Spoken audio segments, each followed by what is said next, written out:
Ah, the desert welcomes you with challenging conditions of abandoned environments and extreme temperatures. Hey, some of us would prefer dessert, chocolate over sand and rocks. Oh well. Just like cactuses and camels, buildings have had to adapt to these conditions. Here are some examples of astonishing structures in deserts. These structures are called earthships. They're located in a New Mexico desert town. A large community of like-minded people lives in them. What's even more interesting is that the location of these buildings is registered as dumpsters. Maybe it's because all these structures are made out of old tires, bottles, and cans. Earthships operate using green building principles. About 40% of a typical earthship is built with natural or recycled materials. Imagine the walls made up of hundreds of used tires packed with dirt. Then there are layers of floor-to-ceiling passive solar windows. They gather the sunlight during winter and reflect it in the summer to keep the structures at a reasonable room temperature. You can see plants in corridors and glass bottles or aluminum cans stuffed inside walls. Certainly a distinct house in many ways. Mike Reynolds is an architect who noticed the alarming waste and consumption levels in the 1970s. He designed a fully sustainable home out of cans back then. Almost 40 years later, he becomes the one who brings together all the other earthshippers. Reynolds drove a Mercedes, but it ran off of the vegetable oil he picked up at fast food restaurants in town. A standard 2-bedroom, 2-bathroom earthship costs about $250,000 in this town. Yet there are earthships like Dobson House that can cost as much as $1.5 million. If you do it yourself, with family and friends, you can eliminate the cost of labor, and it becomes relatively less expensive. Let's assume you're really going to build one. Where can it be? Well, anywhere. Earthships currently fit in the cold, dry air of Canada, as well as the hot and humid climate of Haiti. This is the Mirage Mirror House. It's an installation set in the Southern California desert. Mirage opened in 2017 as part of a contemporary art exhibition. It's composed of mirrors. This minimalistic structure blends with the environment around it. The doors, windows, and openings have been removed to create an amazing experience. What you have in the landscape is reflected back to you. How's it made? With mirrored surfaces. At night, the distant lights refract from the mirrors. In the daytime, the sky is transformed into banks of clouds. There's no fixed scenery in this house. How about seeing a futuristic structure in the deep desert?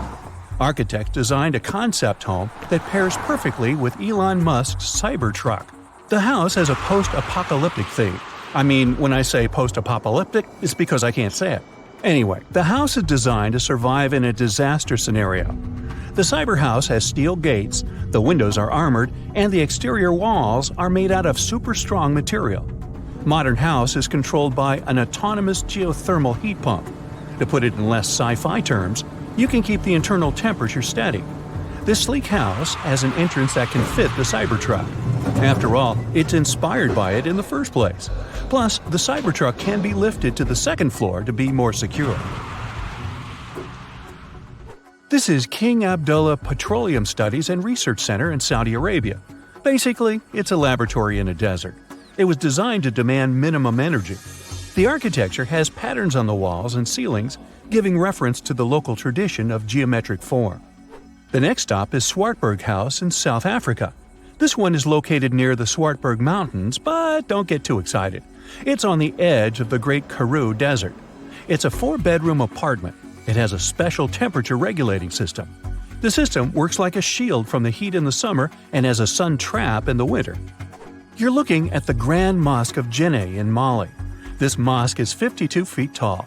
This is impressive because it's made of only sticks and a special mix of mud and other natural elements found in the desert. Petra is an ancient city hidden in the Jordan Desert. The structures are carved directly into red, white, and pink-colored sandstone cliff faces. It's located among the canyons and mountains near the desert. The place was a trade center many years ago. You might already see pictures of the impressive facade of the treasury. This structure still holds many mysteries in it. For starters, scientists can't explain how the Nabateans managed to create such a structure thousands of years ago. Did you know that there's another mysterious place in the middle of the desert that has a similar structure to Petra? Median Saleh was like a second capital of the Nabatean kingdom. Yet another secret they left for us to decipher. It has over 100 decorated tombs and more than 1,000 non-monumental graves.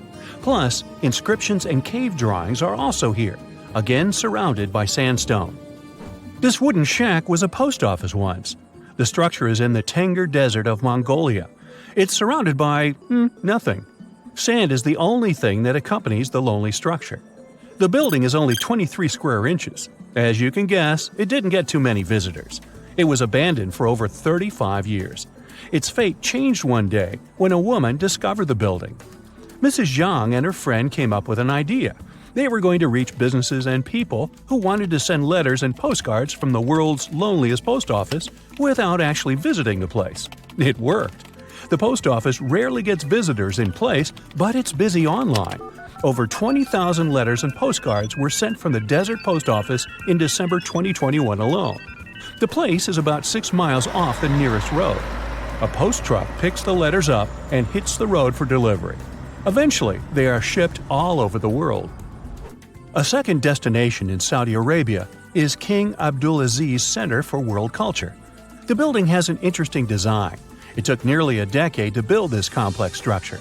It's a 321-foot-tall tower which stands out with its look. Stone Matters Pavilion is a stone structure in Palestine. The structure spans a surface area of 93 square inches. It has been built entirely out of 300 interlocking stones that mutually support each other. The concave roofs, and yes, they look like giant bowls, are designed that way to collect rainwater. The structure is in Iran. Interestingly, in Iran, the evaporation rate is 3 times faster than the world average, so this bowl-like design comes in very handy. It captures the water in a way that the water can form a single mass as a whole before it evaporates. The outer shell of the roof system collects rainwater, but it also works as an additional shading. It makes air move freely, designed like a cooling mechanism for both roofs. Eco Lodge in Egypt is the next stop. The project is built in a place that overlooks the desert and is constructed using locally available materials like sun-fired bricks and palm wood. The building is an example of traditional architecture. There's a water basin that lets in the air to keep the interior cool. A worthy mention is the CID Interpretation Center in Chile. Chile's Atacama Desert is among the top tourist destinations in the country. To help the tourists, architects designed a visitors center as part of the infrastructure for the wind farm. Here, the cold winter months don't freeze people because the large windows make the most of solar heating. What's even more interesting is that the building is designed to go completely dark at night. Imagine you somehow bumped into the building by accident. Black Desert House is a building respecting the stars. At night, this house goes completely dark. It dissolves into the night, so the stars can appear more prominent. Now, any mysterious desert buildings you know that aren't on this list? Let us know in the comments. So, the Sahara Desert is so big that it covers 8% of the world's territory. It's bigger than the USA or China. Surprisingly, the Sahara is not the largest desert in the world. It is the third largest, behind Antarctica and the Arctic. But it is definitely the hottest one. Temperatures there reach 136 degrees Fahrenheit. This place has some of the most incredible sand dunes you've ever seen, towering up to 1,476 feet. But here's the kicker. There's a real risk that these dunes might continue to spread until they cover the entire world. Surprisingly, the influence of the Sahara Desert extends far beyond its borders. Its dust, carried by powerful winds, makes its way to the UK and across the European continent, particularly in winter. This dust settling on the ground where it rains is a familiar sight to those in the UK, often leaving a red residue on cars. This connection between the Sahara, England, and Europe serves as a stark reminder of the global reach of environmental phenomena. You might think this is not a big deal, but it could turn Europe into a desert, leaving its soil infertile and Europeans with no food. Soil is a fundamental aspect of human existence, just as crucial as clean water and air. Without it, we're left with nothing but a bleak and barren landscape. The Sahara Desert has already made its jump across the Mediterranean Sea, which is concerning and could change the landscape forever. 1/5 of Spain has already turned into a desert. The next victim is Italy, which also faces the problem of desertification. In fact, almost all European countries have the same issue. According to an expert, the land that has not changed for nearly 2,000 years will become mostly rock, and people living on this land will be gone. 60% of the soil in Moldova is gone, and the problem has expanded beyond the Black Sea. It has reached China and Mongolia, thousands of miles away from the Sahara Desert. All of this causes losses of $4 billion a year.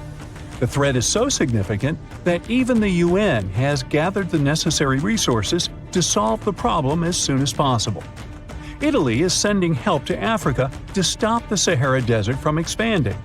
If this process does not stop in the next 10 years, millions will be forced to leave their homes. The Sahara Desert is growing for approximately 30 miles per decade. You do the math and see how long it will take to cover Europe. Since 1920, the Sahara has expanded by around 10%. But not all hope is lost because more than 172 countries have joined to put a stop to the desertification of the world. The World Food Program is a project that aims to help bring back green land that was once present in the Sahara.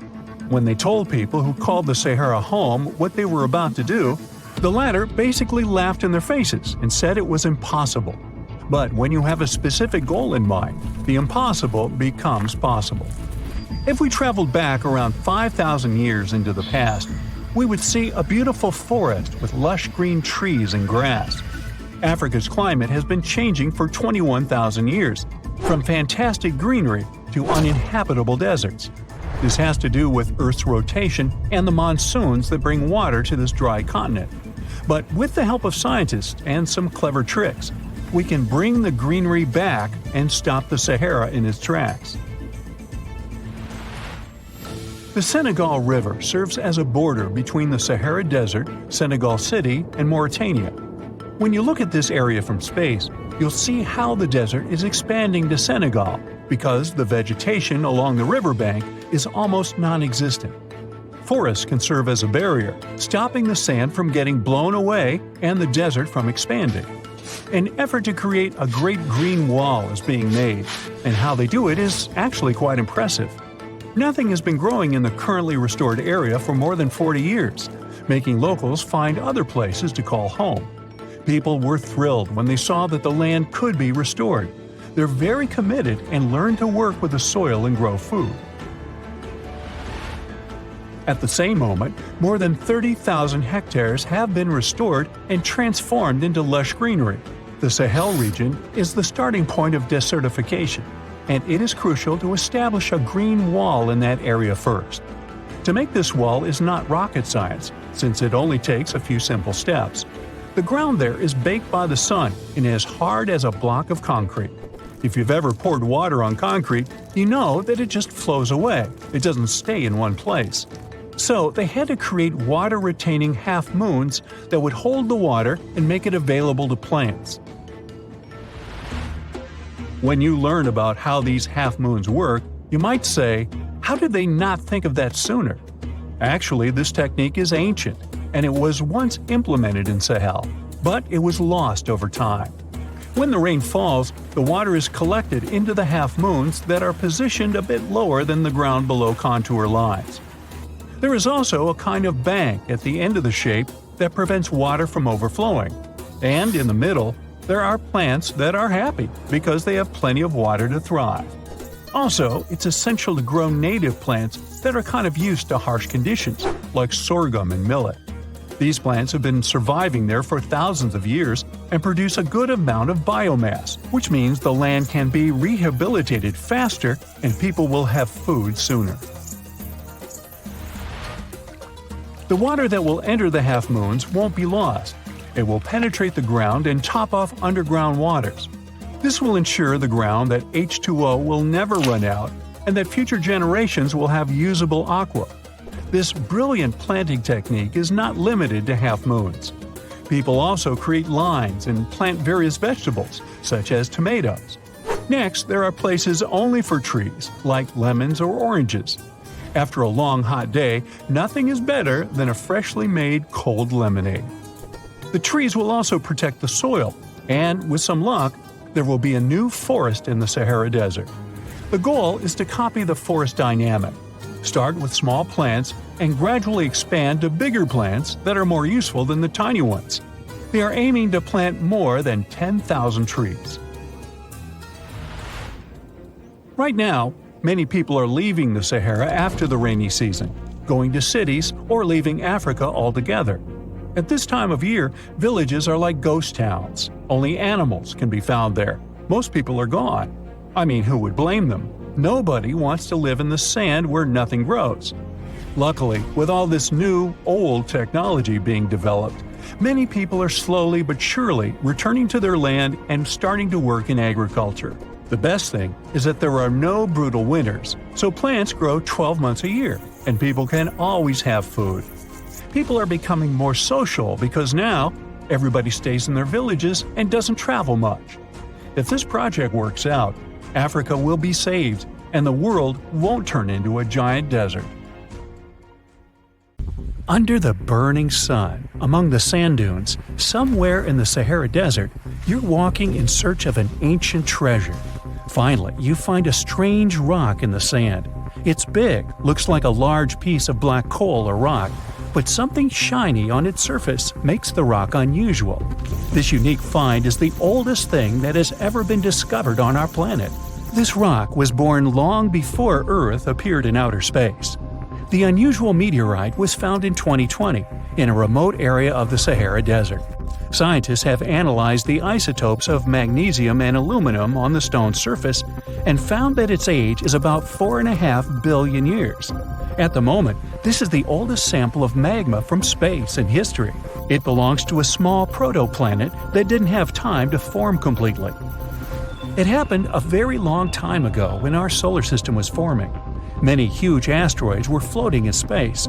Some of them were formed into huge celestial bodies, which later became planets. The big rocky planets were absorbing the smaller ones. The rock was part of a little protoplanet that just began its formation, but another huge asteroid destroyed it.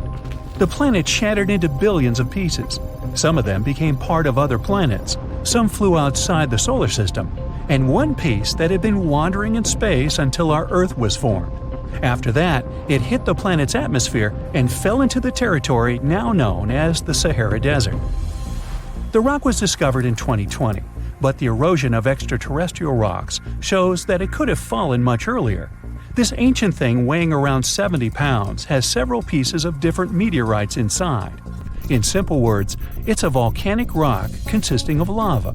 It has cooled, solidified, and crystallized. That's why you notice the glitter. Scientists hope that further study of the rock will help to learn more about our solar system foundation. The biggest asteroid discovered in the U.S. is the Willamette. Its size is 84 square feet, and its weight is more than 15 tons. This is half the weight of a bus. Several people can fit on the surface of this outer space object. But the coolest thing is that it's not a rock like most meteorites that were found. Willamette is made of nickel and iron. This massive piece of metal was discovered in 1906. Now, the huge rock is kept at the American Museum of Natural History. The largest meteorite ever found is Hoba. It's located in Namibia, and people have never changed its position because it's too heavy. The weight of Hoba is 60 tons. It's heavier than a tank. The next space-related event occurred on February 28 in southwest England. On this day, a huge flash lit up the sky. Then there was a loud crash. Several residents opened the doors of their houses and noticed a black sooty spot on the lawn. They immediately guessed what had happened and reported the discovery to the British Meteorite Observation Network. If you ever find a meteorite, report it to some geological research or space center as soon as possible. The longer a space rock lies on the ground, the faster it loses its value. Rain, dust, snow, wind, scorching sun, all these factors damage the surface of the meteorite. It makes it difficult to study the celestial object. The meteorite found in England looks like coal, but it's way softer and more fragile. It most likely used to contain frozen water. The rock is part of a huge asteroid that plowed through outer space when our solar system hadn't fully formed yet. They found a unique combination of minerals inside the rock. It can help scientists learn more about the origins of the solar system and life on Earth. Now we're heading to Germany, to the small town of Nördlingen. A huge ancient meteorite's hidden here. It's very difficult to notice it unless you know the secret of this town. You're walking along the cozy little streets and looking at the buildings with beautiful architecture. You spend the whole day there and don't find anything that reminds you of a meteorite. To solve the mystery, you need to get out of town. So you climb a high hill and see that the city is located inside a pit. For a long time, locals were sure the house was located in the crater of an extinct volcano. If you look at the houses from a certain angle, you may notice an unusual shining coming from them. In the middle of the 20th century, a group of geologists came here and immediately declared that the crater doesn't look like a volcanic one. The town was built on a huge crater left by a meteorite. The huge celestial body fell here about 15 million years ago. It was so hot that the carbon bubbles inside instantly turned into small diamonds. When people were building this city, they didn't know they were using expensive stones, since the diamonds were hardly visible. The locals never attached importance to the fact that the city walls shine unusually in the sun. Now they believe this place was built from diamonds that had fallen from the sky. Our next stop is in the UK again. This time the rocks are of an earthly origin. The famous Stonehenge. People place circles of rocks here in a certain order. Everyone knows about this archaeological monument, but no one knows the reason for its creation for certain. Another construction built out of mysterious rocks was discovered just 2 miles away. It's called Subterranean. It's bigger, heavier, and takes up more space. Each plate here is 15 feet, which is about the height of 2 floors. Once, the stone stood vertically and formed a huge semicircle. But someone pushed the stones over about 4,500 years ago. It was a college prank. No, not really. That's why they couldn't be detected for a long time. Scientists still can't solve the mystery of Subterranean, but they believe the standing vertical stones were part of some huge monument. Some other amazing rocks are located in the south of Costa Rica. There are big ones, the size of a human, and there are smaller ones, the size of bowling balls. And they all have a perfectly round shape. These giant rocky spheres were created by people. It must have taken years of polishing using stone tools to get the perfect round shape. These balls are incredibly heavy, but can easily roll like a basketball. All the rocks are of a different age. Some of them were created about 2,500 years ago. Most of them are made of molten volcanic magma. Until now, scientists don't know for what purpose these stones were used. They were found in different parts of Costa Rica, near big cities. It's possible that ancient civilizations installed them specifically to show the greatness of local kings. Also, many experts believe the rocks were used as a tool for studying astronomy. The people who knew their purpose of the rocks had disappeared, and the history of the stones was lost along with them. Let's finish our journey with the coolest archaeological find. You're walking through the desert of Peru and climbing a low hill. You look down and notice the surface of the hill is covered with strange lines. You walk far away and see a huge cat on the hill. Such a drawing is called a geoglyph. Its length is around 120 feet, which is about half the size of a Boeing commercial jet. Archaeologists discovered the giant cat in 2020 and found out that it had been created somewhere between 200 and 100 BCE. This huge drawing is part of a mysterious group of different pictures. In addition to the cat, there are other animals, plants, and fantastic figures. All of them were found in the desert of Peru. The kitten was found by chance. Archaeologists didn't see it at first because natural erosion on the hillside had almost erased the silhouette. Researchers have found almost 1,000 previously hidden Maya settlements in the tropical lowlands of what is now northern Guatemala. They did it with LiDAR, light detection and ranging lasers, which they used to scan areas from the air. The region we're talking about is pretty vast. All those structures and buildings they saw over there stretch across about 650 square miles. And these spots were supposedly occupied thousands of years ago. It seems all these structures were pretty densely packed, so people lived close to each other. They had at least 417 ancient villages, towns, and cities where they could identify boundaries. These structures and buildings were actually a part of a state that looked like a kingdom. Some of these settlements were built as sports courts, civic, ceremonial, and religious centers, and residential homes. There were also massive palaces, platforms, dams, pyramids, and causeways across that area. People who lived there also had reservoirs where they collected water. So, they needed the power to organize thousands of specialists and workers. And they also needed many skilled people to build such structures without the technologies we have today. They needed lime producers, architects, mortar and quarry specialists, lithic technicians, those who took care of legal enforcement, and other important roles to establish the true community. This cool laser scanning system researchers used while exploring this area can even penetrate very dense ecosystems and vegetation. The light bounces off different surfaces and then creates a digitally reconstructed map. This map is based on how much time it takes for the pulses to get back to a receiver. So, with this laser system, they discovered there were also lowlands for agriculture. So why exactly did the Maya settle in this region? It was a specific area. Plus, it was hard to build such an amazing kingdom in a tropical rainforest climate.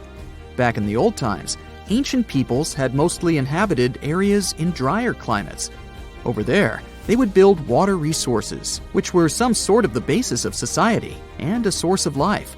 An example of this is Teotihuacan of Highland Mexico, although they did have a couple of navigable rivers they could use for transport and trade. But these rainforest areas had their advantages too. The Maya used natural resources like limestone, which was their primary building material, salt, and the volcanic rock obsidian, which they used for different tools. Also, they managed to find enough dry land to live and build homes there. The lowlands were seasonal swamps called bajos, and they were perfect for agriculture because of the fertile soil. Generally, the Maya built settlements that could endure rainy periods too. They were ready for different circumstances, including flood and drought, which is something you could see in how they built houses.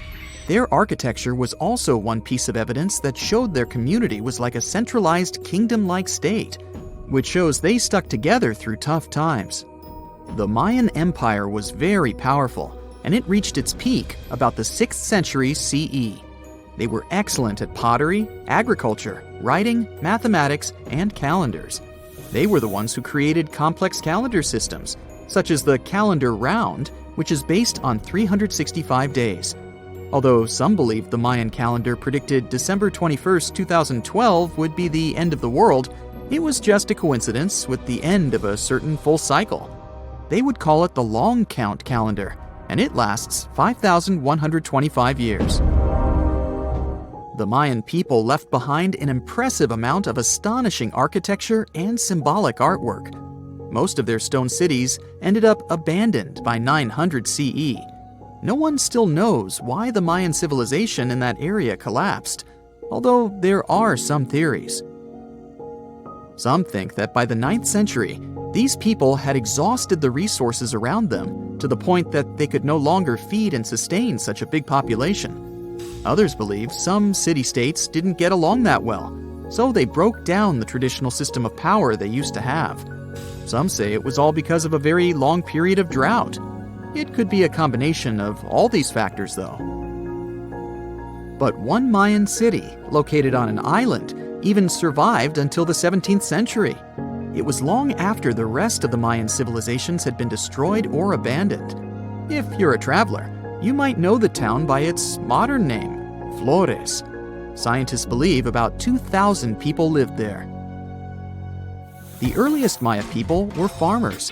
They cultivated crops like beans, squash, corn, and cassava. As they had many interesting ingredients, they created hundreds of cool recipes. Many of those are still present even today. For example, in modern Mexican cooking.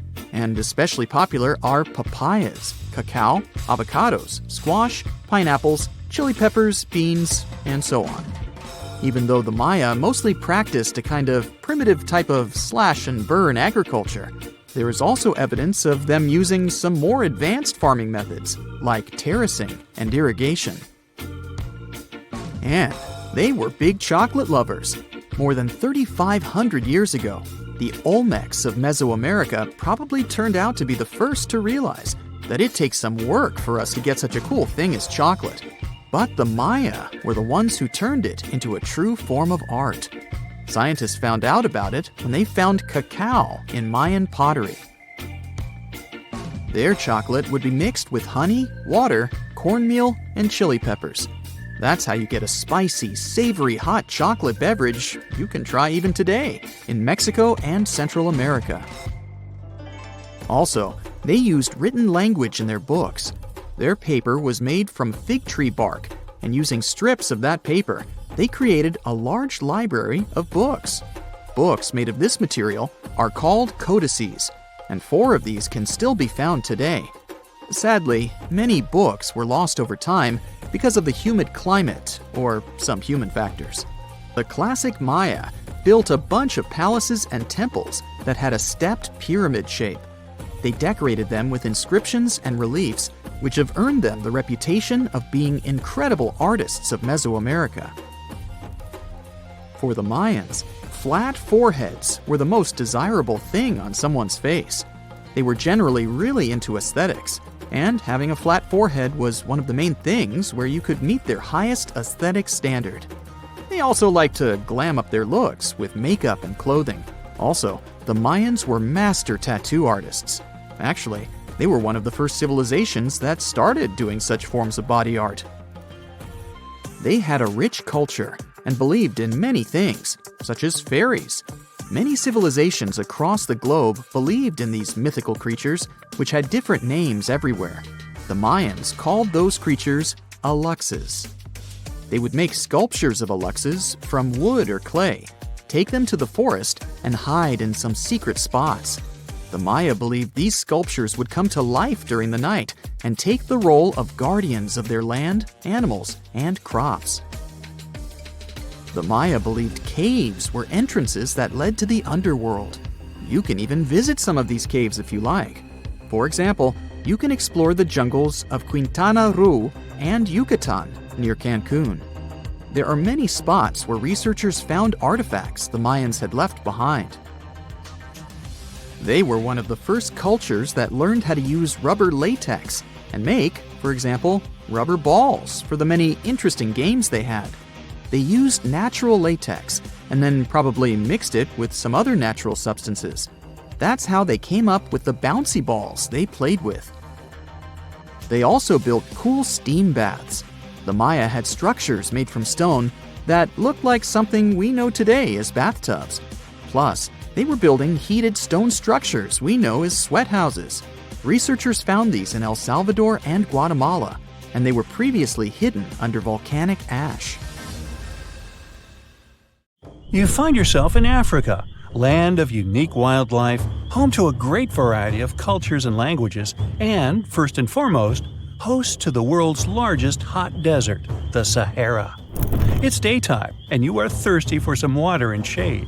You've been walking for days, trying to find one of those precious-looking oases. You feel you're near, but the horizon just keeps stretching and stretching. Your mind is tired, and your body is feeling all the heat. It's like you've eaten a full plate of hot pepper and then some more, judging by how much you're sweating. And when I say hot, think 100 degrees Fahrenheit hot, on average. No wonder this is happening. After all, you find yourself in the world's biggest hot desert. Now, I say hot desert since the biggest deserted landscapes are actually the cold ones, located in Antarctica and the Arctic.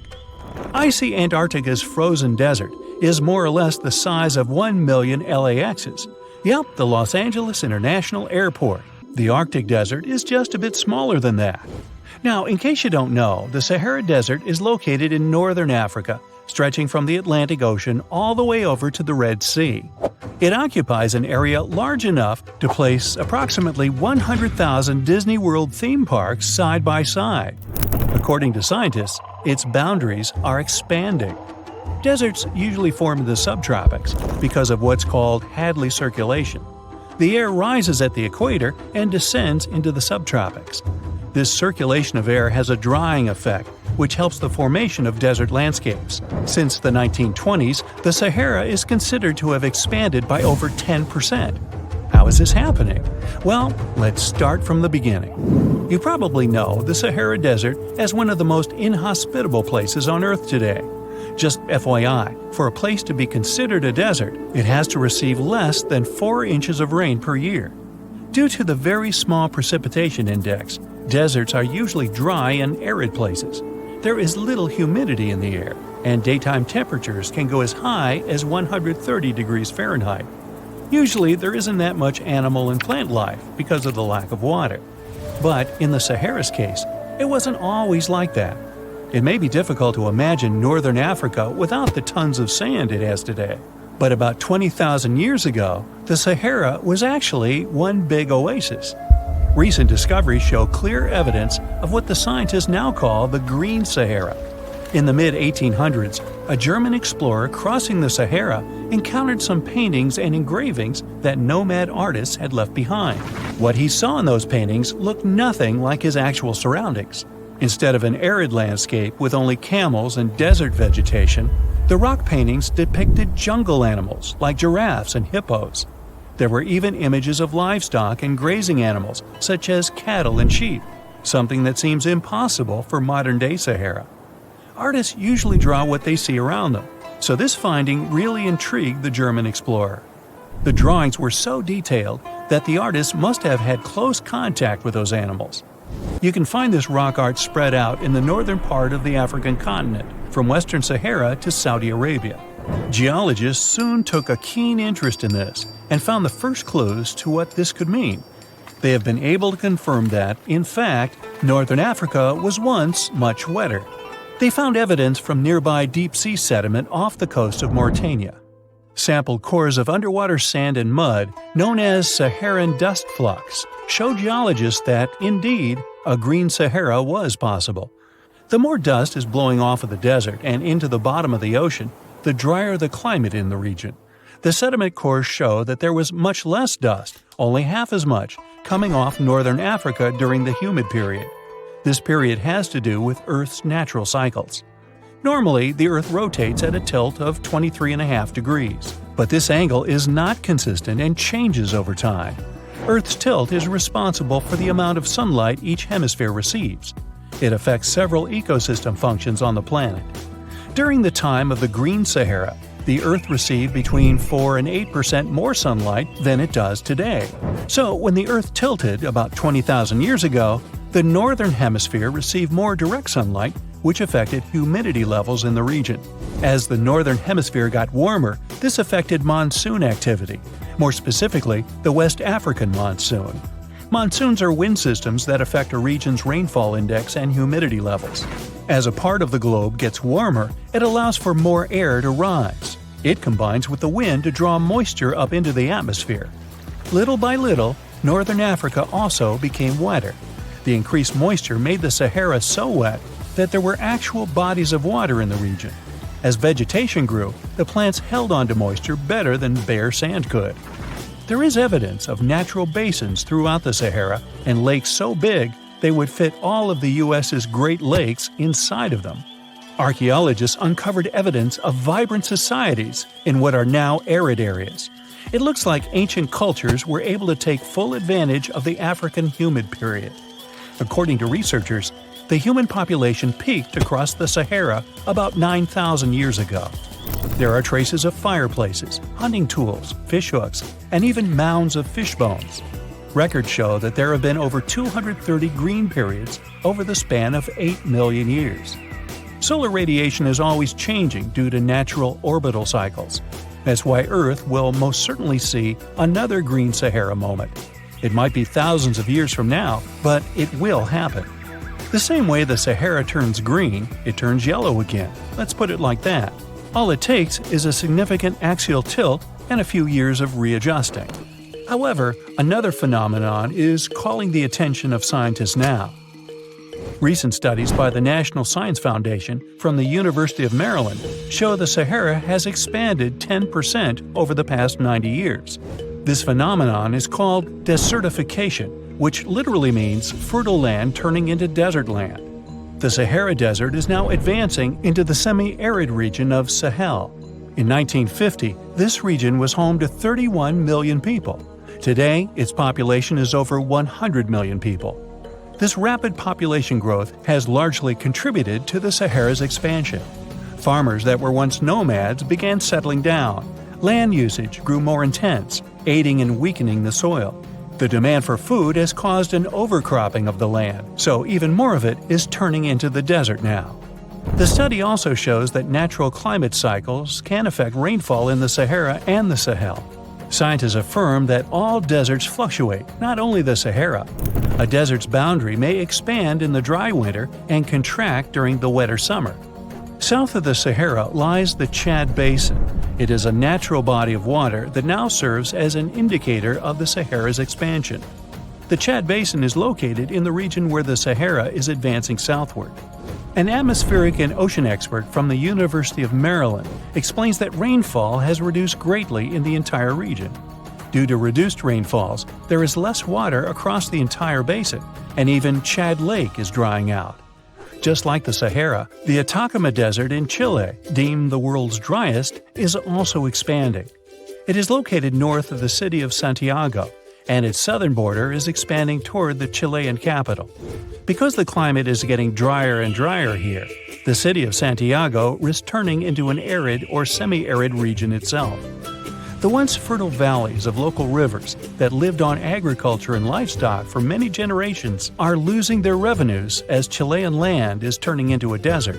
Since 2010, Santiago has received only a third of its annual rainfall. Outside of the city, farmers are digging holes in search of blue gold, or simply put, water. The situation here is very similar to that of Sahel. So tell me this, were you as surprised as I was to find out what has been happening in the Sahara region? Feel free to share in the comments below. Picture this, you're planning your dream holiday, but instead of going to a tropical beach or a bustling city, you're thinking about going to space. Imagine yourself floating, weightless, looking down at Earth from a whole new perspective. The beauty and wonder of our planet become even more evident when you're viewing it from a distance. And now, this dream can come true. Yes, you heard that right. Space tourism. Space tourism is something that has fascinated people for generations. This idea has been around for almost 20 years. We've seen it in movies and read about it in stories. But now, thanks to advancements in technology, it's finally becoming a reality. The first space tourist was a businessman named Dennis Tito. He visited the International Space Station in 2001. Sounds incredible, but here's the catch. Tito's trip cost a mind-boggling $20 million. That's a lot of money, and it made space travel seem like a dream that only the super rich could afford. And it's true that space tourism can be quite expensive. But a lot of time has passed since that day, and now space tourism is becoming more attainable for people who aren't billionaires. Of course, the industry is still in its early stages, but the demand for it is skyrocketing, pun intended. Experts believe that it will continue to grow at an incredible rate of around 40% every year from 2023 to 2030. So, with all this in mind, let's talk about what awaits us in the near future. There are different types of space tourism. First up, we have suborbital spaceflight. It's the trip where you reach an altitude of over 300,000 feet, which is way higher than any airplane can go. In fact, it's so high that you cross a special line called the Kármán line, which marks the boundary of outer space. How cool is that? So it's basically like a quick jump into space and back. So let's talk a bit more about suborbital spaceflight. Imagine you want to go on vacation to Sydney, but you live in London. Normally, it would take you about 22 hours to get there by plane. That's a really long time to sit on a plane. But guess what? Scientists and engineers are working on a new way of traveling that could make the journey from England to Australia super fast and exciting. Suborbital space trips could be used for quick travel between different cities on Earth. Instead of flying in a regular airplane, you would hop on a spacecraft that can go really, really fast. According to a recent study, in the near future, it might be possible to fly from London to Sydney in less than 2 hours. Just imagine how amazing that would be. You would zoom up into space, see the Earth from above, then come back down in no time at all. What an adventure! This study, conducted by the UK's Civil Aviation Authority, was all about understanding how our bodies react to trips outside Earth's atmosphere. To figure this out, the researchers needed some brave volunteers. They recruited 24 healthy people between the ages of 32 and 80. These volunteers were taken to a special training facility called an RAF centrifuge in Cranwell. A centrifuge is a big machine that looks like a giant spinning chair. The volunteers were sat in there to experience a simulation of spaceflight. They were spun around, and their bodies felt the pressure and changes in gravity that happen when you go into space. Almost everyone handled the simulation pretty well and quickly returned to normal. One person even briefly lost consciousness, but it was because of the gravitational forces, and they recovered soon after. Now, this study found some surprising things. Many people think that you have to be really fit and young to handle space flights. But the research showed that older people can actually cope better with all this gravity craziness. So even if we don't develop space tourism in the next decade or two, you'll still have a chance to visit space even when you get old. Right now, there are two big players in the suborbital spaceflight game: Virgin Galactic and Blue Origin. Both of these companies have rocket-powered systems that can take up to 6 passengers on a thrilling ride. Virgin Galactic has already had 4 successful flights, but they recently ran into some financial trouble. On the other hand, Blue Origin has flown 32 passengers on their new Shepard rocket. The catch is pretty obvious. Right now, space tourism is super expensive. Companies can charge a whopping £350,000 per seat for these flights. But don't worry, things are about to change soon. Experts believe that space tourism will grow in the coming decades. It will be kinda similar to what happened to airplanes. Right now, the cost of a quick trip to space is very high. But as time goes on, the prices will go down. Eventually, space tourism will become more affordable and accessible to people all around the world. That means not just our children, but many of us will have a chance to experience the wonders of space. As technology advances, we might even be able to plan rocket-powered holidays in the future. Can you imagine telling your friends that you went on a vacation to space? What a flex! And now, let's talk about orbital spaceflight. This is the real deal, where you get to spend more time in space. Instead of just a few minutes, you can spend anywhere from a few days to over a week up there. And we're not talking about a measly 300,000 feet anymore. We're talking about going over 1.3 million feet high. So whether you're up for a quick jump into space or a longer adventure orbiting our planet, space tourism has something for everyone. Sky is no longer the limit. But space tourism isn't all fun and games. There are some challenges we need to consider too. First off, let's talk about the environment. Launching spacecraft and rockets takes a lot of energy and can create air and noise pollution. This can seriously harm our atmosphere. We don't want to trade a cool space trip for a damaged planet, right? Next, there's the issue of safety. Space travel is still risky, and accidents can happen. Even with safety protocols in place, there's always a chance of something going wrong. And if it does, the consequences could be really, really bad. Yikes! Space debris is another concern. Every time a spacecraft is launched, it leaves behind debris that can stay in orbit for a long time.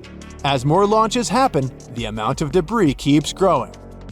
This can cause problems for other spacecraft, and even small pieces of debris can cause damage. Space travel also requires a lot of resources like energy, fuel, and materials. Using up these resources too quickly could have long-term consequences for our planet and future generations. We need to make sure we're not depleting everything in our quest for space exploration. Oh, and let's not forget about all the legal stuff. The rules and regulations for space tourism are still evolving, and it's not always clear who should be responsible if something goes wrong. Plus, there are concerns about how space tourism might affect international space laws and treaties. We don't want legal chaos in the final frontier.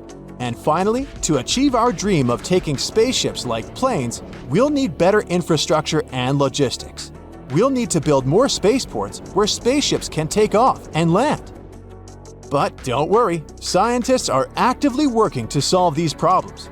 Remember, it's not just us who are excited about space tourism, even governments are joining the fun. Many countries are investing in space tourism too. It's a global phenomenon. So even though there's still a lot to develop in this industry, it's pretty obvious that the aviation industry might go through a big revolution. Traveling long distances would become much quicker and more exciting.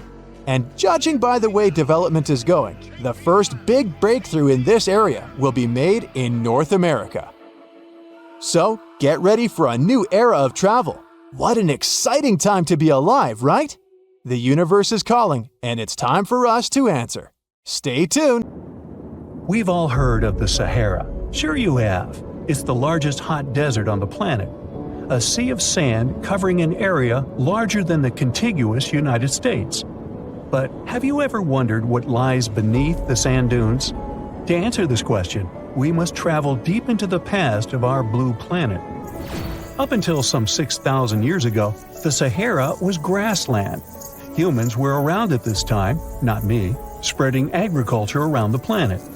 In the north of Africa, the color green dominated. Plenty of rainfall meant that there were lakes, rivers, pastures, and even forests. A completely different image of the Sahara from the barren landscape of today. But then the climate started to shift. The region became parched, and the vegetation started disappearing. The wind did the rest. It took away the fine sediment after there were no plant roots to hold the ground together. Give it a couple thousands of years, and you get a familiar image of the Sahara. Sand and rocks stretching as far as the eye can see. But when it comes to volume, only a quarter of the Sahara is actually sand. The yellow sands of the Sahara are just one part of the story. The desert has many other features, such as gravel plains, salt flats, and plateaus. Makes you think if we understand the word desert correctly. For people who study such terrains, geologists, there is only one condition for defining a desert: precipitation. If an area gets little or no rain, then it's considered a desert. The Sahara certainly fits the bill. Its average annual rainfall is just 3 inches. Compare that to the nearly 45 inches a year in New York. When we look at precipitation, this sandy desert is only the third largest in the world. Number 1 and 2 are Antarctica and the Arctic. They are larger than the Sahara by millions of square miles. It sounds odd, but there is more than one type of desert. The first two are polar deserts, while the Sahara is a subtropical desert. But the difference in air temperature are staggering. In Antarctica's interior, temperatures plummet to -76 degrees Fahrenheit. Compare that to the highest temperature on record in the Sahara of 136 degrees Fahrenheit. But this desert has a cool side. At night, the temperature is roughly the same as the average yearly temperature in Denmark. This hot and cold roller coaster makes it hard to choose the right outfit when venturing into the Sahara.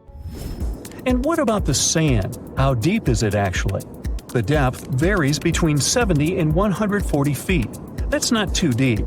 If you put the Statue of Liberty in a tall dune, half of it would still stick out of the sand. Its vast amounts in the Sahara were created by aeolian processes. That's Greek for wind. Over time, it blows and shapes the surface of the earth. In dry areas with sparse vegetation, winds erode the ground much faster. That's what happened in North Africa. Under all that sand is the bedrock and cracked clay. If you started digging, you would find the same everywhere on the planet, with one important difference. There is some type of soil covering the bedrock. This is not the case in the Sahara. Because of the arid climate and a lack of vegetation, sand covers the ground below. Over the course of thousands of years, a lot of interesting finds ended up in the desert sand. For example, there are petrified tree trunks. These are essentially preserved prehistoric trees. They date back to the time when the region was lush green. In some places, the trees of this fossilized forest are at least 65 feet tall. The wood is so well preserved that you can still see the texture and knots. There are even fossilized pine cones. In 1992, scientists found glass fragments in eastern Sahara. These canary yellow glass shards were scattered across hundreds of miles. They didn't belong to an ancient civilization, although ancient Egyptians used them to make jewelry. In fact, the breastplate of King Tut had a beautiful scarab beetle centerpiece made from this desert glass.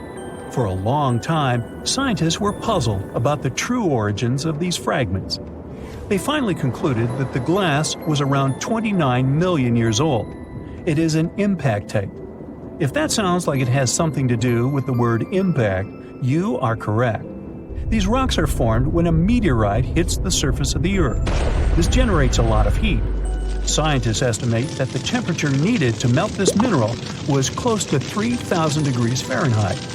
Apart from the regular fine-grained sand, we also have melted sand in the Sahara. But the desert conceals other unlikely artifacts. Shark teeth are a common find in Morocco, which sits in the western part of the Sahara. What are the fossilized teeth of these marine predators doing in the middle of the desert? This part of the world looked entirely different millions of years ago. There was a sea cutting right through what is now a desert. The Trans-Saharan Seaway ran the length of present-day Algeria and Mali. It was around 165 feet deep. That was enough for all sorts of aquatic animals to inhabit it. Large catfish, sea snakes, and of course sharks lived in the area. British archaeologists even unearthed a turtle shell in Mali in the 1980s. For centuries, there was even an entire city hidden under the desert. Timgad was a Roman outpost constructed by the Emperor Trajan around the year 100 in the current era. For various reasons, its residents abandoned it around the year 700. The sands of the Sahara soon engulfed the city. It had remained hidden for nearly 1,000 years. Then, in the 1700s, a Scottish explorer started digging out the city. His team first uncovered a sandstone triumphal arch 40 feet high, similar to the ones we can see in Rome and Paris today. An amphitheater soon popped out of the sand, and it was followed by well-preserved statues of Roman emperors. The Scotsman's find was so impressive that no one believed him at first. It took 2 more centuries for archaeologists to fully excavate the city during the 1950s. The site covers a surface as large as 10 polo fields. The ruins reveal the full mastery of Roman city planning. All the streets meet at a right angle in what is known as an orthogonal grid. You can find the same layout in modern cities such as New York. Historians estimate that during its heyday, 10,000 people called Timgad home. Different nationalities lived here, from Romans to people of African descent. Today, more than 2.5 million people live in and around the Sahara. They are spread across 11 countries in total, and their living space is growing. The desert is 10% larger than it was just a century ago. This process doesn't involve sand pouring out of the Sahara. The ecosystems on the edges of the desert simply change over time. The wind blows the soil away and vegetation dwindles. The perfect conditions for the formation of a desert landscape. These changes are happening in the Sahel, a region south of the Sahara Desert. That's why the African countries have recently come together for a project called the Great Green Wall. The primary goal is to stop the desertification of the Sahel and hold back the sands of the Sahara. Their plan is ambitious and involves planting a wall of trees from the west to the east of the African continent.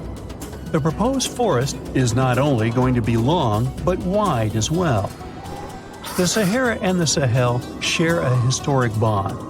Since antiquity, camel caravans have been making the journey from Africa's Mediterranean coast in the north to the savannas in the south. The golden age of this trade kicked off in the 9th century. The perilous journey took several months to complete. The route was 2.5 times longer than the length of the Grand Canyon. Explorers still find evidence of these ancient caravans hidden away under the sands of the Sahara. A comfortable abode with a gorgeous view of the Mediterranean Sea will serve as a perfect rain shelter. Well, this is what a real estate advertisement might have looked like for Neanderthals 100,000 years ago. Welcome to the weird and wonderful caves you could live in, or not. Of course, back then, neither real estate and advertising had been invented yet. Never mind the fact that Neanderthals couldn't build houses and often lived in caves. Yet, one of those caves looks an awful lot like a residential building. It's situated inside a high limestone cape called the Rock of Gibraltar. If the Neanderthals had had an economy, the caves inside this rock would have cost a bundle. Navigators discovered it in 1907. They just spotted a big hole inside the fortified rock. For many years, scientists have studied this place and found some traces of Neanderthals. They discovered ancient tools in the cave and bones of old animals. But the coolest thing was, they found 4 caves inside the rock. It was like a residential complex. Neanderthals lived alongside neighbors and helped each other hunt and fish. They created feather decorations and painted abstract drawings on the walls. Imagine our ancient predecessors hanging out in these caves 100,000 years ago. And now, scientists hang out there and study the primeval past of Neanderthals in detail. At the end of 2021, archaeologists uncovered a gap inside one of the caves leading to an unknown tunnel. They crawled through this hole and opened a new space under the cave roof. This place has been closed off from the outside world for over 40,000 years.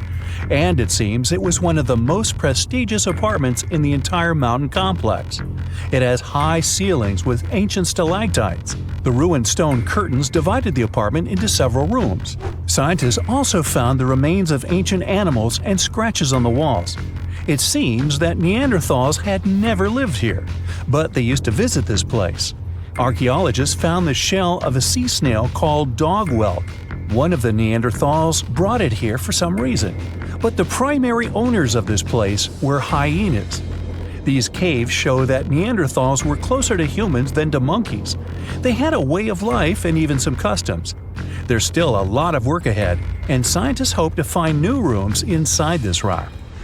Meanwhile, in 2003, archaeologists discovered another early dwelling on the Isle of Flores in Indonesia. Among the green jungle, they found a cave with ancient tools. At first, everyone thought the human ancestors lived here, but then scientists discovered an unusual skeleton of an adult. A thorough analysis showed the skeleton belonged to a 30-year-old woman, 3.5 feet tall, just above the waist of an average adult. The woman's weight was equal to the weight of an adult shepherd. The skeleton didn't belong to Neanderthals or Australopithecines. It was a new unknown species, which scientists called Homo floresiensis, or simply the Hobbit. Also, there were remains of unusual ancient animals in the cave. It was an elephant the size of a cow, some large storks, and giant rats. Archaeologists have found out that hobbits were not the owners of this place. The main inhabitants were the rats the size of a cat. Maybe they were fighting the hobbits. Some analysis shows that Homo floresiensis wasn't our direct ancestor. They were in a separate branch of evolution. The hobbit skeleton looks more like that of a monkey than of modern humans. In 2009, in the dense jungle of Vietnam, archaeologists discovered Son Don, the largest cave in the world. If you go inside the cave and shout, you'll hear your echo a long time. In some places, the height of this cave reaches half the height of the Empire State Building, and the total area is larger than one central block of New York. Son Don is one of the 3 caves in the Vietnamese jungle. Many intricate mazes connect these caves. Inside, you can find unique plants and trees that live separately from the outside world. It's a real underground jungle. In some places, you can find collapsed ceilings that let the sunlight in. Besides unusual trees and plants, ancient stalactites hang there. Some limestone deposits are more than 450 million years old. They were here even before dinosaurs appeared. There are also many rivers in the cave. Rainwater coming down from holes in the ceiling has formed them. Fast streams resemble slides in a water park. They lead to unknown underground labyrinths. Scientists have studied only a small part of all these caves. The next unusual cave is in New Zealand. Hundreds of thousands of fireflies live inside.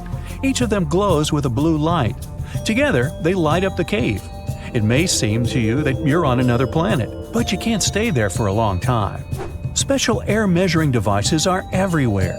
Scientists monitor the level of carbon dioxide necessary for the normal existence of fireflies. These insects are sensitive to the environment. If there are many people in the cave, or they stay there too long, the park staff will ask them to leave the place. It's like you're literally stealing oxygen from the fireflies. We've seen some pretty amazing caves so far, but how about a scary one? We're going to the desert of Yemen's Al-Mara province. What we're looking for is not a cave, it's just a black hole in the ground, right in the middle of the desert. It's big, the size of a basketball court. It's not its size that could scare you, but what's inside. Scientists are still not sure what it is. From the depths of this black abyss, a disgusting smell of rotten eggs constantly comes out, and sometimes you can hear some strange, frightening sounds. The blackness of the giant hole in Yemen absorbs all the sun's rays, so you won't see what's there even with a powerful flashlight. People flew over this place by helicopter. They filmed using drones and the most powerful lenses, but they didn't catch anything except darkness. It looks like a big ink spot in the middle of golden sand. The locals are afraid to approach this place. They believe the cave leads to another dimension where evil creatures live. At the moment, the giant hole in Yemen is one of the most poorly studied and mysterious phenomenon of nature. How did it appear? How old is it? Where does it lead? Scientists are trying to find the answers to these questions. There are theories that the hole appeared because of construction work. Geologists drilled the soil nearby in search of minerals. It could have caused fluctuations in the Earth's crust and collapsed the surface. But no one can prove this theory, yet. And now, imagine a place where sunlight has not penetrated for more than 5 million years. There's little oxygen, and it's cold and damp. Still, life is born in this place, not only microbes and bacteria, but also something bigger. The living conditions in this cave are very different from the usual ones, so, in a sense, this cave is like another planet. It's the Movil Cave in the southeast of Romania, near the Black Sea. The entrance is a small hole in the ground. Inside, a tunnel leads deep below the surface. The levels of hydrogen sulfide and carbon dioxide are above normal inside the cave. The air here is half as much oxygen as on the surface. People can't be here without an oxygen mask, but other creatures living here can. The cave is home to 48 species of living organisms. 33 of them are unknown. Here you can meet some unusual insects, white snails and white spiders, millipedes with huge whiskers, transparent shrimp, and unique species of leeches. They all live here thanks to the little bacteria autotrophs. They absorb carbon dioxide and release food particles. Bacteria feed on it. Other larger organisms feed on these bacteria, and some bigger organisms eat those little ones. In the end, everyone gets food. In this cave, evolution has created a biological system separate from the rest of the world. Mirror check. You've got your beige parka on, your chisel is packed, and your overnight plane ride to Saudi Arabia is booked. You know what this means, right? Unfortunately, you weren't cast in the remake of Dune. It just means that you're ready to go explore the world's largest desert areas in the hopes of uncovering prehistoric secrets about our ancestors. Let's get one thing straight. If you ever thought that deserts were empty spaces, think again.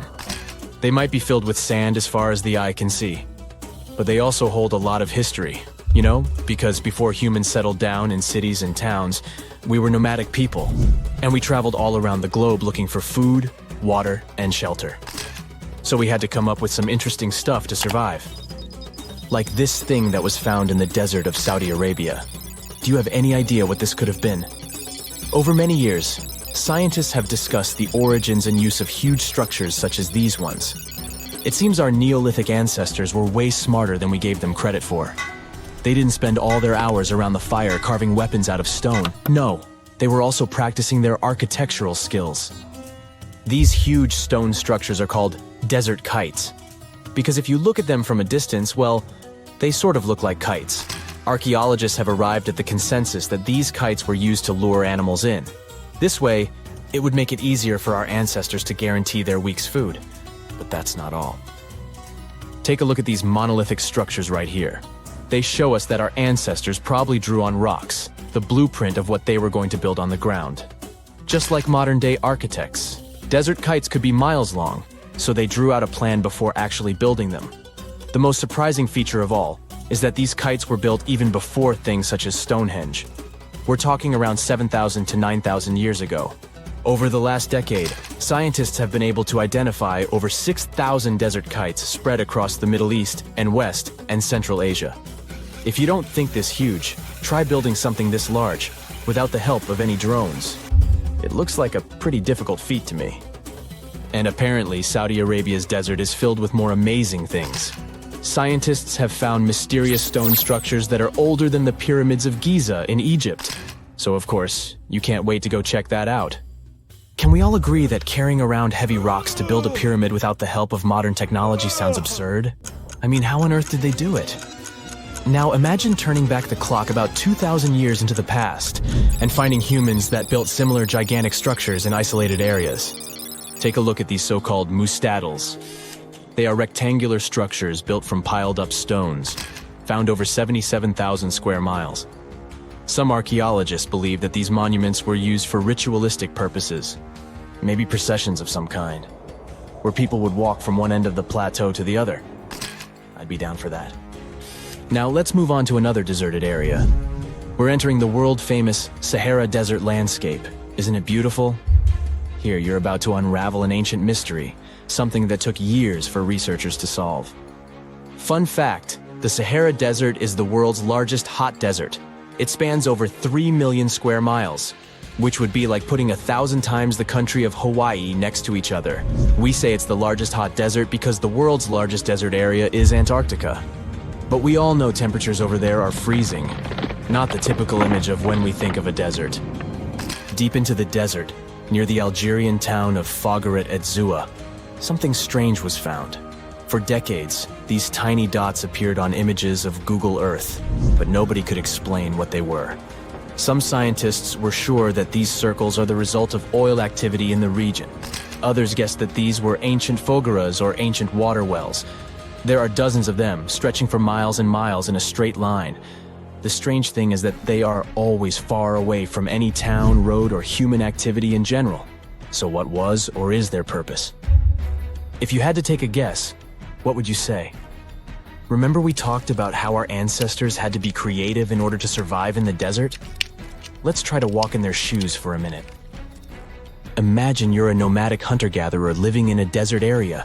You spend your days basking in the hot sun, trying to count all the grains of sand around you. But you also need to eat and drink water. But how on earth do you get water in a desert?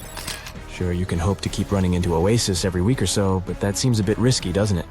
That's why North African people invented the so-called fogeras. The fogeras are a 2,500-year-old irrigation system.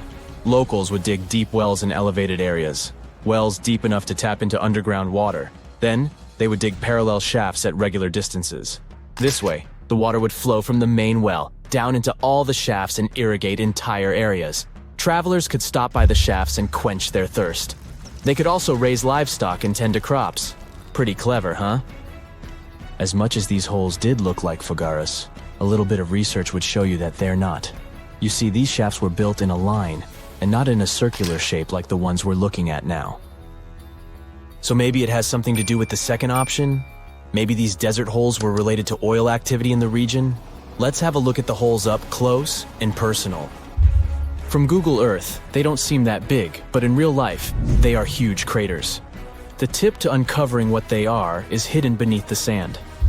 If you were one of the researchers originally uncovering the truth behind this mystery, you would have found something unique hidden in the sand: old dynamites and vintage sardine cans. Putting the pieces of the puzzle together, scientists found that these sardine cans were a model from the 1950s and 1960s. It seems that entire teams from that decade would camp out while they surveyed the area for oil. And what about the dynamites? These were used for seismic surveying. This is an old technique, used to identify if there is oil and gas beneath the Earth's surface. Still in North Africa, you find out about another desert mystery worth exploring. Near the city of Tiaret, southwest of Algeria's capital, one runs into 13 peculiar monuments. These structures are also called jedars, and yes, I am aware of how much that may sound like a Star Wars reference. They are pyramid-like in their shapes, and as far as scientists know, they were used as final resting places for the people who lived in the region. Can you guess who these were? Most likely the Berber nomads. And since we're talking about ancient stuff, they were probably built between the 4th and 7th centuries CE. Once scientists began to explore the insides of these monuments, they found they were pretty big inside. They found large underground vaults, chambers, and labyrinth-like corridors that gave way to over 20 compartments. It could take you up to 2 hours to walk around in them, and apparently our ancestors also used its walls to depict images of animals and hunting scenes. There's no definite proof of what these jedars were used for, though. This is so neat, huh? I'm sure that our world's desert is filled with many more mysterious things for us to unravel. I guess I'll see you next time so that we can continue our... In November 1922, a boy walked through the desert mountains of Egypt and discovered some ancient steps carved into the rock. Subsequently, this find became one of the world's largest and most significant archaeological discoveries. This step was part of Tutankhamun's untouched tomb. Archaeologists found about 5,000 ancient objects, including jewelry, fabrics, painted vases, and funeral masks. You've probably seen one of them. It has become one of the most recognizable attributes of ancient Egypt. More than 100 years have passed since then, and now humanity has finally become close to another large-scale discovery: the tomb of Cleopatra. This queen was the last active ruler of the Ptolemaic Kingdom of Egypt, who sat on the throne from 51 to 30 BCE. There are many ancient records about Cleopatra, her reign, and her unusual personality, but until now, no one has discovered the secrets about her passing away in the burial place. So, one archaeologist, Dr. Kathleen Martinez, has been studying ancient records and temples around Alexandria for decades, and concluded that the tomb of the queen should be located under the ancient city of Taposiris Magna, founded in 280 BCE. It was a big city on the northern coast of Egypt, where tens of thousands of people were engaged in trade and industry, and it seems that Dr. Martinez's guesses turned out to be correct. She and a group of archaeologists have discovered a secret underground tunnel near Alexandria, with a length of about 0.8 miles. It was cut into the rock under Taposiris Magna's temple. During further excavations, they found many things that indicate Cleopatra's tomb lies in the tunnel's depths. It's also possible that she is buried there together with the Roman commander, Mark Antony. According to ancient records, Cleopatra and Mark Antony loved each other and together opposed the Roman Senate, which declared Antony a traitor. The fact that natural disasters have occurred on the territory of Taposiris Magna for thousands of years can complicate the excavations. Earthquakes and floods destroyed the city and possibly flooded its underground tunnels. But archaeologists hope the ancient tomb remains untouched, and that it hides many treasures and records about the royal life of ancient Egypt during the reign of the last dynasty. There's a chance that excavations will go underwater and in the mud. This will require much time and funding, but archaeologists are sure it's worth it. Anyway, it's too early to say that Cleopatra is really buried there, but scientists have found many things in the tunnel that confirm this, including clay pots, dozens of coins with the image of Cleopatra and Alexander the Great, as well as a bust with the image of the Egyptian queen. Cleopatra is still one of the most popular personalities in Egypt, on an equal footing with Ramesses III and Tutankhamun. She inspired many films, paintings, and books, but what made her so popular? She became famous for her inconsistency. She was a beautiful, intelligent ruler who pulled Egypt out of the crisis and made it a prosperous power. Medieval Arabic texts say she knew chemistry, mathematics, and philosophy, and may have written several scientific books.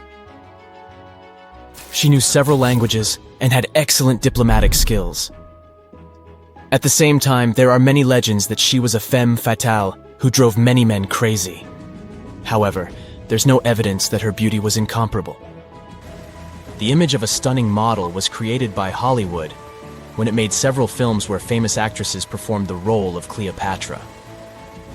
And the Roman Emperor Octavian, the adopted son of Julius Caesar, specially created the image of Cleopatra as an insidious seductress because he was her enemy. Even though she was born in Egypt, Cleopatra wasn't an Egyptian. Her ancestors were Greeks, among whom was one of the generals of Alexander the Great. However, the people of Egypt loved her. She learned the language and was very sensitive to the traditions of this country. She knew the history, mentality, and customs of ancient Egypt well. She raised the level of its economy and strengthened its status as a world power. Much of this was made possible thanks to her cunning and impressiveness. She loved theatrical performances and lavish celebrations. She knew how to surprise people and put on a show. But behind the exterior image of a luxury lover was an intelligent and calculating ruler. Ancient Egypt was a rich, luxurious country, and Cleopatra did everything to increase its wealth and strengthen its position in the international arena. For example, she was once in conflict with her brother Ptolemy XIII. The queen knew that she wouldn't be able to resist him, so she decided to attract Julius Caesar to their side. The Roman emperor arrived in Alexandria, where Cleopatra wanted to meet him, but Ptolemy knew about her plans and was about to prevent her from coming to Caesar. Then, instead of a rich and noisy arrival, Cleopatra decided to make her visit inconspicuous. She wrapped herself in a carpet or linen bag the emperor's servants carried into Caesar's private chambers. Cleopatra emerged from the carpet and impressed the Roman emperor with her beauty and determination. As a result, they fell in love with each other and became close allies. After some time, she impressed another influential Roman for diplomatic purposes. She arrived to meet Mark Antony on a golden barge with purple sails and silver oars. Cleopatra was dressed in the image of Aphrodite and sat under a magnificent canopy. Her servants dressed like cupids and were blowing her fan and burning incense. But Cleopatra created such a show for a reason. She knew that Antony revered Greek mythology and considered himself the embodiment of Dionysus. As a result, he was so impressed with this woman that he ended up marrying her. Cleopatra defended her crown, strengthened her alliance with Rome, and bore Antony 3 children. In Egypt, they threw big parties and enjoyed wealth with power. However, the relationship of a high-ranking official with the Egyptian queen caused a scandal in Rome. Octavian was Antony's primary opponent in the struggle for power, so he exploited the situation to darken the competitor's reputation. He used propaganda to make Cleopatra an insidious seductress in the eyes of Roman citizens. He accused Antony of succumbing to her charms. The Roman Senate supported Octavian and declared Cleopatra an enemy. In 33 BCE, this conflict reached a high point when Antony's navy clashed with Octavian's fleet. The latter won and forced his enemy to flee to Egypt with Cleopatra. According to some records, they took refuge near Alexandria. Pursued by the Romans, they hid in one of Cleopatra's palaces and met their end. Some legends say that Cleopatra was an expert in poisons. She provoked a venomous snake, a viper or an Egyptian cobra, to bite her. Also, according to another legend, she pricked herself with a poisonous needle. There's a theory that Cleopatra always carried an ampule with poison inside her hairbrush. And when she was cornered, she soaked the needle with this poison and pricked herself. None of this can be said for sure. Scientists are still trying to find out the truth. Perhaps when they reach Cleopatra's tomb, the world will get more answers about her tragic fate. She is considered the last ruler of Egypt. After her passing, Octavian plundered her palaces and temples and returned to Rome, where he became the main emperor. He successfully ruled the country and expanded its borders. His reign ended when he turned 75. World history would have looked different if Cleopatra and Mark Antony hadn't lost that naval battle. By the way, did you know that more time has passed between Cleopatra's reign and Neil Armstrong's flight to the moon than between the reign of the Egyptian queen and the construction of the Great Pyramid of Giza? Armstrong took a step on the Earth satellite in 1969, 38 years after the birth of Cleopatra. And the construction of the pyramid took place in 2560 BCE. Imagine how long the history of ancient Egypt is. Cleopatra is closer to us in time than to the pyramids. Hey there, curious history buffs. Have you heard the legend of the ancient race of giants of Nevada? Yes, I'm talking about actual giants that allegedly lived thousands of years ago. Now I know what you're thinking. Giants, really? Well, archaeological finds add fuel to this debate too. And here's where it gets interesting. Lovelock Cave was indeed used as a burial site, and some of the remains found there are much larger than average human bones. The cave is by the Humboldt Sink in western Nevada.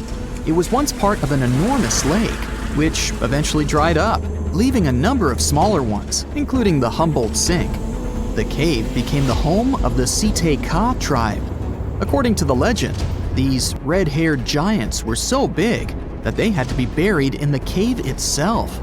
Indeed, later on, archaeologists discovered 8 to 10 foot tall skeletons. This legend started to unfold when a mining engineer named John T. Reed talked to the locals in 1886. Once Reed saw the cave, he knew he was onto something. The news spread soon, but the cave was attracting another type of attention too. The deposits of a fertilizer known as guano were discovered inside the cave. So a mining company began excavating the precious resource in 1911 and soon shipped more than 250 tons of the fertilizer to San Francisco. Unfortunately, some of the human remains and artifacts were neglected and lost in the mining process. This led to an official excavation in 1912 and 1924.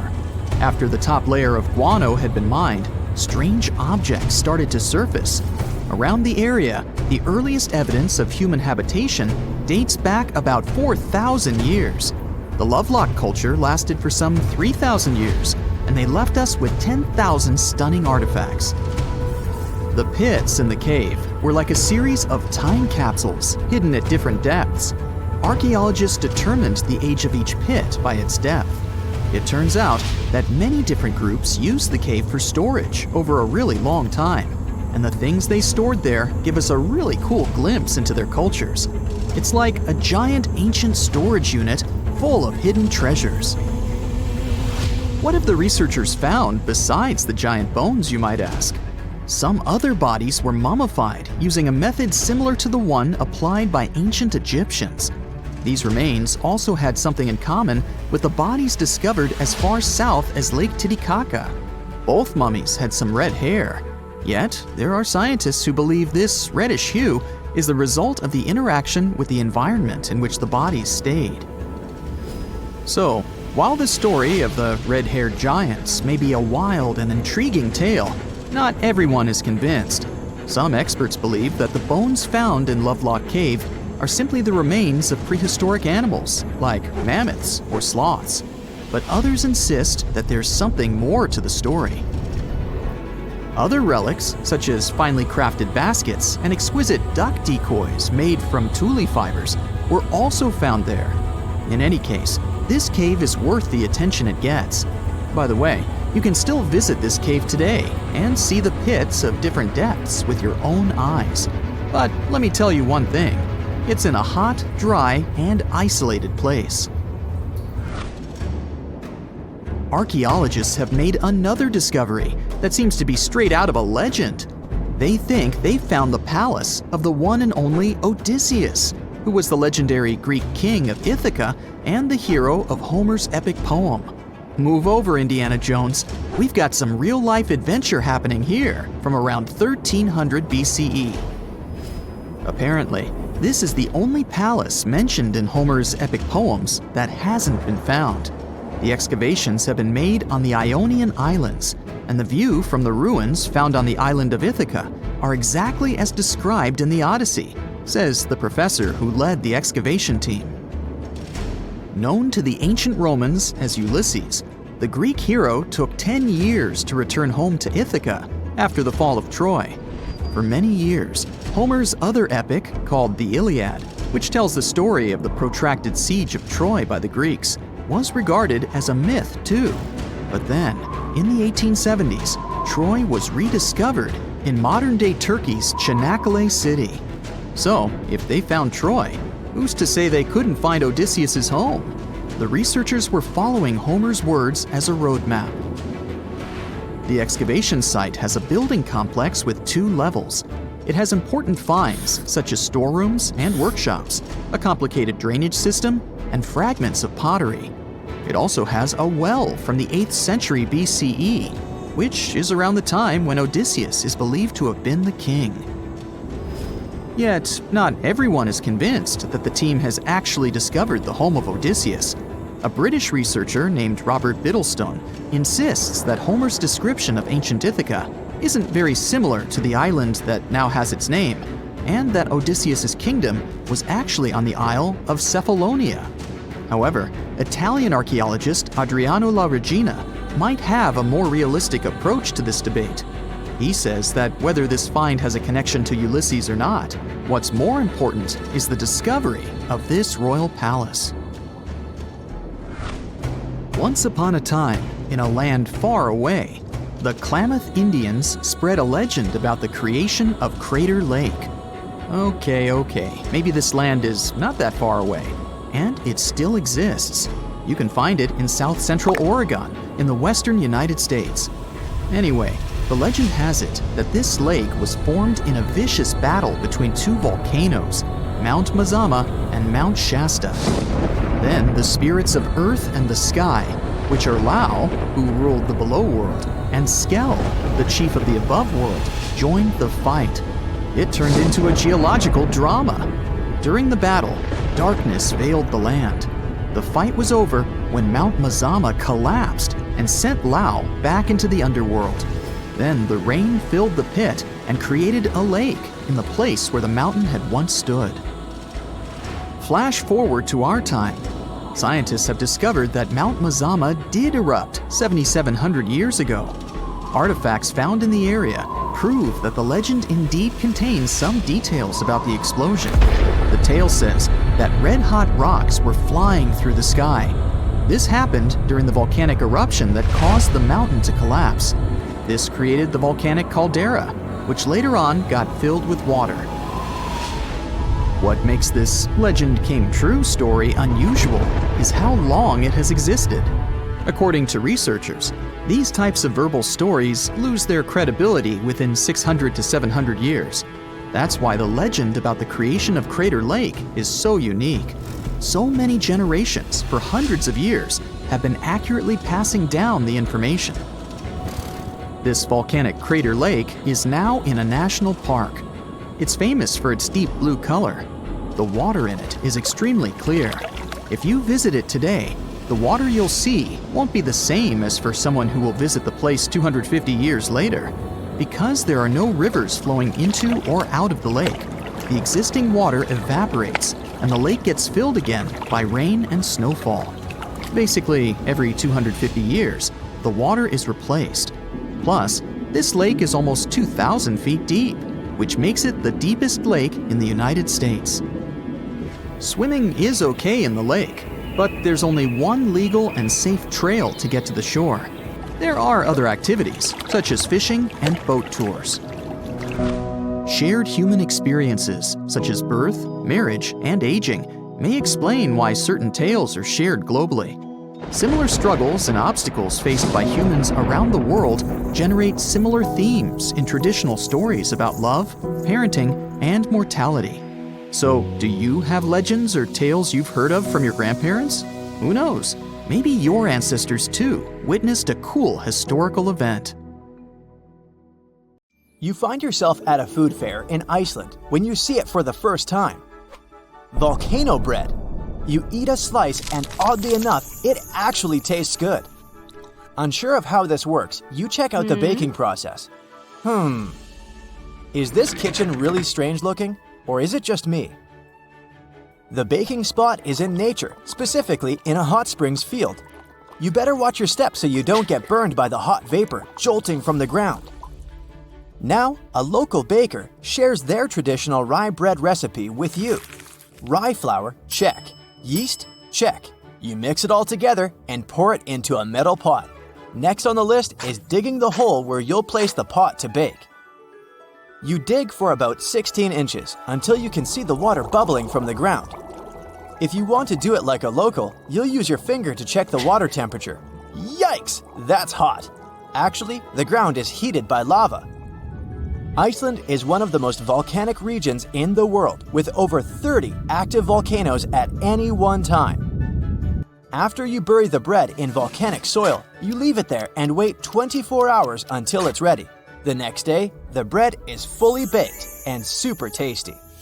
And the best part is, you just participated in an ancient Icelandic tradition. People have been doing this since at least the 1800s. Imagine it's your first day of work in a museum, and your assigned task is to clean the mask of Tutankhamun. You grab your cleaning utensils and then, oh no, this can't be happening. You just broke Tutankhamun's beard. I never wish this to happen to anyone, but this is actually a true story. Back in 2014, an employee at the Egyptian Museum knocked off the beard of Tutankhamun's mask and glued it back on, hoping no one would notice. This mask was discovered in 1922 and is considered one of the 10 symbols of our human civilization. Oh, and the best part of this story? It took historians until 2016 to discover the poor glue job. So, if you visited the museum between 2004 and 2016, maybe you saw the glued beard. If I say Sahara, what comes to mind? An infinite desert landscape, right? Well, according to scientists, the Sahara isn't always a desert. From time to time, it becomes green. But you probably won't be seeing this in your lifetime. Every 10,000 years, the Sahara lives through a humid period, where the sand gives way to lush green vegetation and sparkling lakes. This happens due to a tilt in the Earth's axis, which affects different weather patterns around the globe. Can you imagine the Sphinx surrounded by rainforest? It's mind-blowing. And speaking of the Sahara, say you traveled back to 1800 BCE. If you timed it right, you might get to see the construction of the so-called Black Pyramid in the city of Dashur. These are not the famous Giza pyramids, but they serve the similar purpose of being a final resting place. In 1892, archaeologists excavating the area found an important part of the Black Pyramid that was lost for centuries. The benben, also called a pyramidion, was the tip of ancient Egyptian pyramids. A benben consists of a solid block, usually made of limestone. Most of them were covered with gold and reflected the first rays of light from the sun every day. Can anyone get me a time machine, please? Remember when you ate something really spicy, your cheeks turned red? Apparently, that can happen to birds too. For example, canaries can change colors after eating peppers. These birds have a special pigment that allows them to switch shades depending on their diet. So, if a yellow canary eats red peppers, it can turn orange or red. Can rocks move on the ground on their own? Well, you might be under that impression if you visit Racetrack Playa in California. The site is a dry lake bed and home to one of the world's strangest phenomena, the so-called sailing stones. Think 100-pound rocks moving around alone, leaving behind trails as long as 1,500 feet. They were discovered in the 1900s, and until recently, no one was lucky enough to be on the site while they were moving. It was only in 2014, after much observation and research, that scientists solved this mystery. The sailing stones appeared because of the perfect balance between wind, ice, and water. When it rains, the water that falls on the ground freezes and forms a coat of ice above the ground. If it's windy, the rocks are easily pushed around, sailing along the lake bed. But hey, if you ever visit Racetrack Playa, don't disturb the rocks. On the western coast of France, you'll find the vacation hotspot known as the island of Ré. It attracts tourists looking for scenic landscapes and beautiful beaches, but that's not all it's famous for.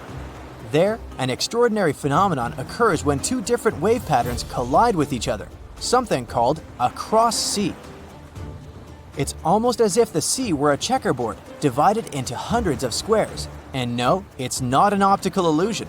A cross sea only happens in places where different quality waters meet.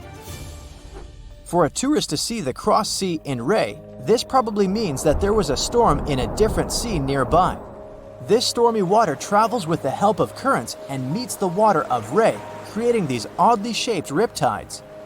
Oh, and apart from this island and Israel, there's nowhere else in the world where you could see such a thing. The following sight will either give you goosebumps or make you marvel at its weirdness.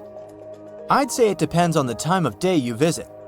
Next to the small town of Gryfina in Poland, you'll find a very unusual sight, a pine tree forest where each tree is bent at its base. If you visit during the daytime, I guess you'll be fascinated by these trees' sharp 90-degree curves. You can even use their trunks as a stool if you decide to have a picnic, for example. But visiting the site at night will most likely give you chills. A thin layer of fog hovers around, making the forest seem quite unwelcoming. Scientists still can't explain why the trees are the way they are. So, are you a daytime or nighttime visitor? You went for a hike and suddenly encountered a big cloud of fog. This may ruin your photo ops, but there's one thing you can hope for. Foggy days are the perfect conditions for a phenomenon called fog bow, otherwise known as a white rainbow. This happens because of numerous tiny water droplets that cause fog, smaller than 0.002 inches. So, instead of the multicolored bow, you get a transparent one, with red outer edges and a bluish inner edge. Now, say you're roaming in a little town in Europe, appreciating the century-old buildings and good summer weather. You feel hungry and decide to type into your Google Maps the name of that restaurant your friend recommended. Ah, it's only 10 minutes away by foot. You follow the blue dot on your GPS and arrive at your destination, quick and easy. We all love this free piece of technology, don't we? But what if I told you that the US spends over $2 million daily to maintain the satellites to make it work? Yep, that's the price. And to implement it, they spent over $12 billion US. Have you ever heard of something called a natural snowball? This could be proof that nature is really perfect. In 2016, the beaches of the Gulf of Ob in northwest Siberia were filled with rows of giant snowballs. Think balls measuring up to 3 feet across. This rare, yet beautiful natural phenomenon happens when small pieces of ice are rolled by strong winds and water. The further they roll, the more ice they gather, and the more that ice is polished. They end up as giant, perfectly shaped snowballs. They look pretty amazing on their own, but it's quite a sight when hundreds of them are together.